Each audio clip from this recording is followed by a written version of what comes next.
নির্বাচিত সরকার এলে সাংবিধানিক অর্থনৈতিক সব ধরনের সমস্যার সমাধান হবে বলে মন্তব্য করেছেন বিএনপি স্থায়ী কমিটির সদস্য আমির খসরু মাহমুদ চৌধুরী।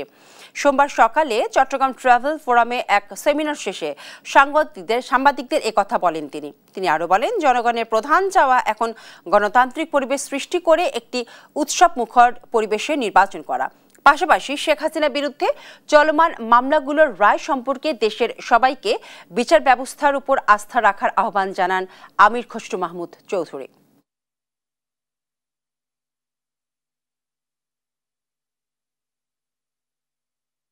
বাংলাদেশের মানুষের প্রধান যেটা চাহিদা যে এই মুহূর্তে, সেটা হচ্ছে একটা উৎসবমুখর নির্বাচন, যেটা বাংলাদেশের মানুষ সব সময় নির্বাচনটাকে সামনে রেখে, তাদের প্রতিনিধি নির্বাচনকে সামনে রেখে সেই দায়িত্বটা পালন করে উৎসবের সাথে।